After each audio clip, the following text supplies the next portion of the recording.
children speaking unknown language. It's a phrase ripped from a forgotten fairy tale, yet it clings to the historical record like stubborn ivy. Our story unfolds in the medieval village of Woolpit, Suffolk, England.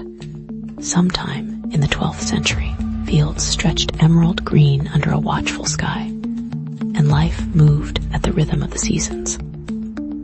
But this idyllic scene was shattered by an anomaly, a disruption to the natural order that would baffle chroniclers and fuel speculation for centuries to come. The tale begins not with kings or battles, but with the humble harvest.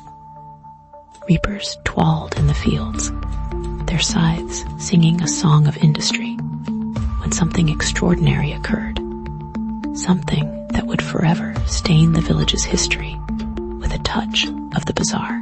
The sun beat down, the air thick with the scent of wheat, but a different kind of bounty was about to be discovered. This was no blessing from the earth. This was something else. The story, as it's been preserved, tells of two children found near a wolf pit, a deep trench used to trap the predators that threatened livestock. These were no ordinary children. Their skin possessed a distinct greenish hue, an unnatural pigmentation that set them apart from the ruddy-cheeked villagers. They wore strange clothes, fashioned from an unfamiliar material, and spoke in a language utterly incomprehensible to the locals. Imagine the scene. Hardened men, accustomed to the brutal realities of medieval life, standing dumbfounded before these strange apparitions. Fear, wonder, and suspicion must have warred within them. Where had these children come from? What were they? Were they a blessing, a curse, or something far more sinister? The questions hung heavy in the air, unanswered, as the green children were led away from the field. The children were taken to the home of Sir Richard de Calney, a local landowner who took them in.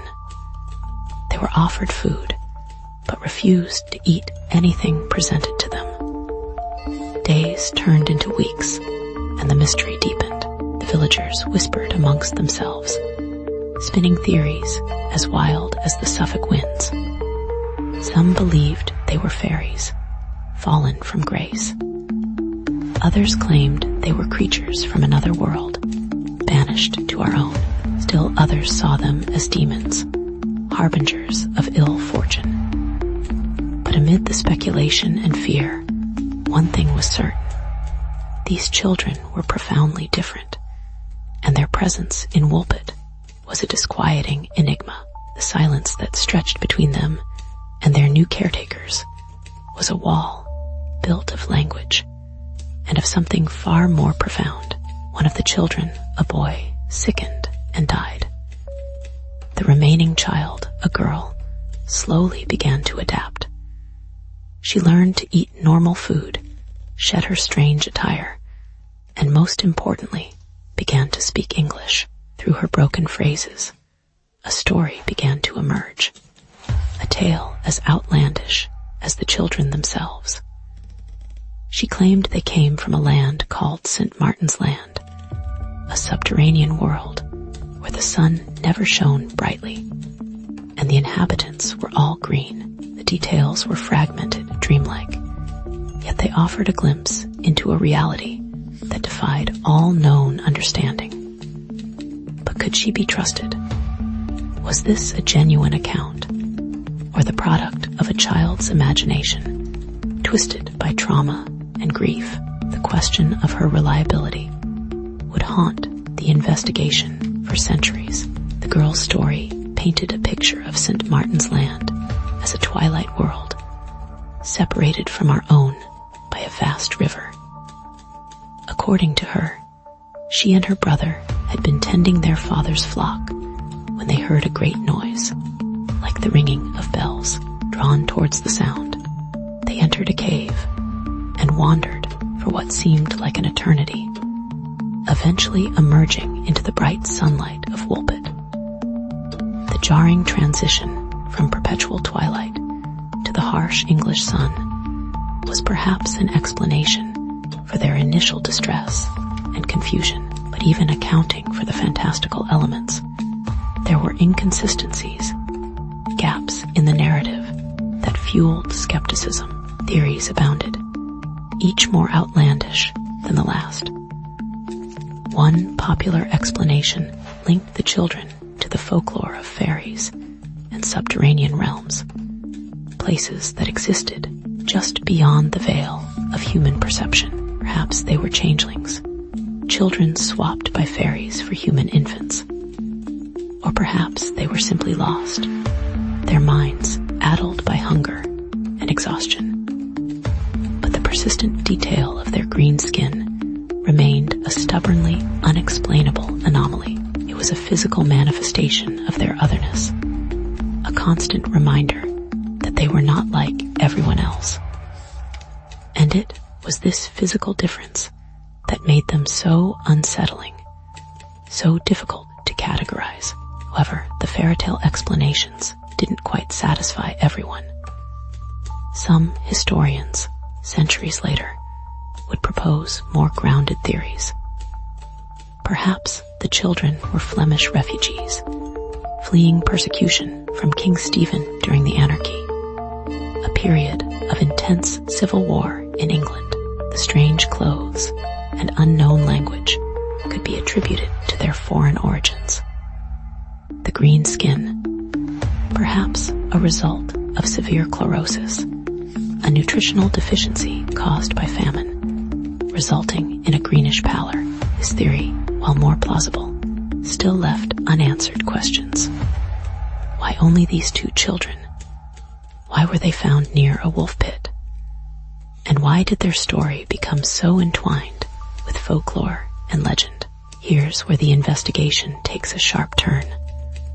One overlooked detail, a whisper in the chronicles, suggests a darker possibility. Woolpit was not an isolated village. It was connected to other settlements, other power structures, and during the Anarchy, allegiances were fluid, betrayals common. What if the children weren't simply lost refugees, but witnesses to crime? Perhaps they had seen something so terrible that it threatened the established order. Their green skin, then, could be a deliberate disguise, a crude attempt to mark them as different, to ostracize them and discredit their testimony. The wolf pit, then, becomes less a place of accidental discovery and more a potential disposal site. Suddenly, Sir Richard de Calney, the man who took them in, becomes a figure of suspicion. Was he a benevolent benefactor, or was he complicit in a cover-up? He had the power, the resources, and the motive to control the narrative. By sheltering the children, he could control access to them, influencing their story and shaping public perception. The fact that the boy died soon after being taken in is particularly troubling. Was it simply due to illness, or was there something more sinister at play? The chronicles are silent on this point, leaving a gaping hole in the historical record. The girl, after adapting to English society, supposedly married and lived a normal life. But even this seemingly happy ending is shrouded in uncertainty.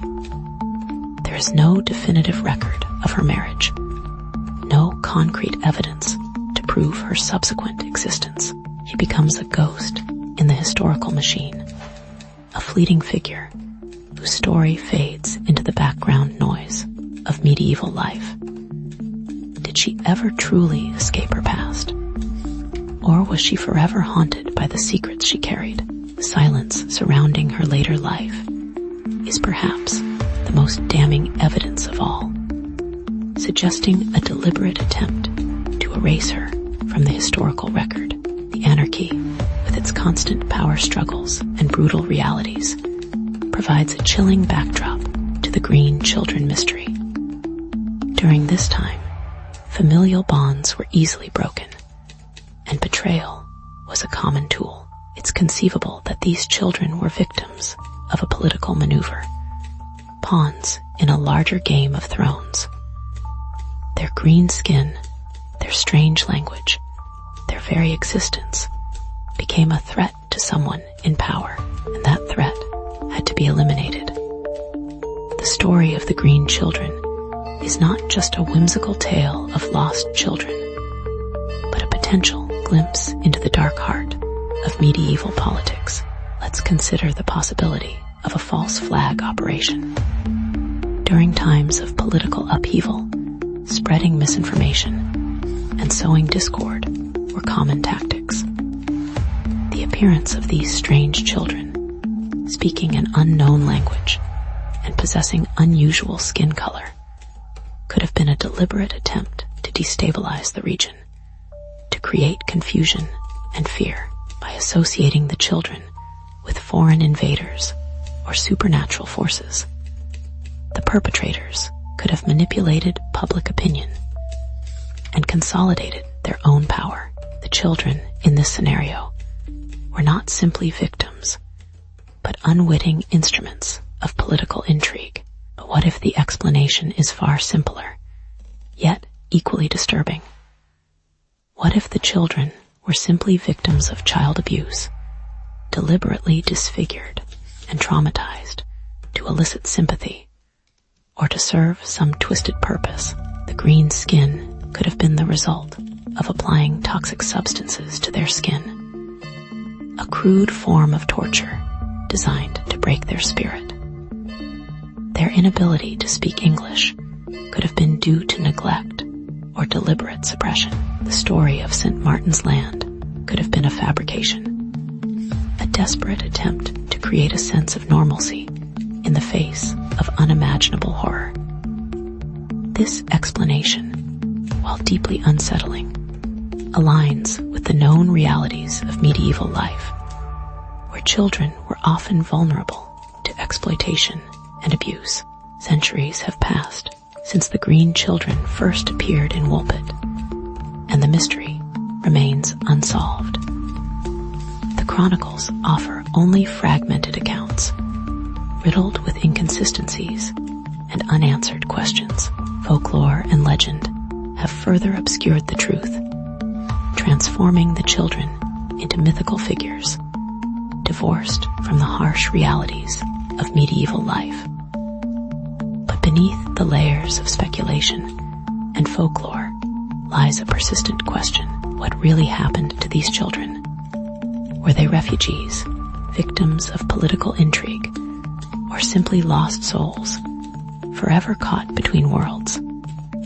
The answer, it seems, is lost to the sands of time. The legacy of the Green Children endures, not as a solved case, but as a haunting reminder of the unknown. They represent the enduring power of mystery, the human fascination with the inexplicable. Their story has been retold countless times, adapted into books, plays, and films, each new interpretation adding another layer to the enigma. They have become symbols of otherness, of the marginalized and misunderstood, and perhaps that is their true significance. Not as historical figures, but as archetypes, representing the enduring human capacity for both wonder and cruelty. And so, the tale of the Green Children of Woolpit fades back into the mists of history, leaving us with a chilling irony. In a world defined by certainty and dogma, their story stands as a testament to the power of the unknown. Were they aliens, refugees, or simply victims of a forgotten crime? We may never know, but their green skin, their strange language, and their haunting presence continue to resonate. A persistent reminder that the past is always stranger, darker, and more complex than we can ever imagine. The fields of Woolpit remain, green and silent, guarding their secrets for eternity.